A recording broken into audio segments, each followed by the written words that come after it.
তাহলে চলো বিয়া করে ফেলে। বিয়ে? এত জলদি কিসের বিয়ে? আমি তো মাত্রই তোমাকে প্রপোজ করলাম, ঘুরবো, ফুচকা খাবো। ওরে বাইরে, জীবনে তুমি বহুত জনের কাছ থেকে ফুচকা খাইছো, আর আমিও জীবনে বহুত জনের ফুচকা খাওয়াইছি। ফুচকা খাওয়াইতে খাওয়াইতে পকেট খালি হয়ে গেছে গা। এখন আর আমি খরচা পানির ভিতরে নাই, ডিরেক্ট বিয়া করবা? তারপরও এত তাড়াতাড়ি কিসের বিয়ে? বিয়ে করব, পরে করব, এত তাড়াতাড়ি না। আমাকে ভালোবাসো না? আরে ভালো তো বাসি। তাহলে প্রবলেম কি? বিয়ে এত জলদি? বুঝছি, ভালোবাসা হারাই গেছো তো, যাও বাবা যাও। আরে না না, কি বলো, ভালোবাসা কেন হারাই যাবে? ভালোবাসা তো আছে, কিন্তু বিয়ে এত তাড়াতাড়ি মানে? বাইরে ভাই, 2-3 বছর আমার লাগে প্রেম করবা, তারপর বন্ধু বান্ধবের কাছ থেকে টাকা ধার লইয়া বাইকে তেল বইরা তোমারে ঘুরামু।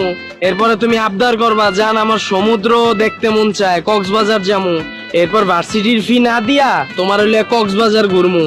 কয়দিন পর পর তোমার বার্থডে আইবো, তোমার সারপ্রাইজ দিমু। আর তারপর কি করবা তুমি?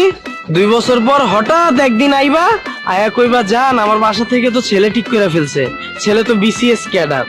আরে আমি এইসব কেন বলবো? আমি তোমাকে ভালোবাসি, আমি এসব বলতে যাব কেন? ওরে ভাই রে, তুমি তো আমারে ভালোবাসো আর সারা জীবন ভালোবাসা যাবা, কিন্তু সমস্যা তো আমার মধ্যে।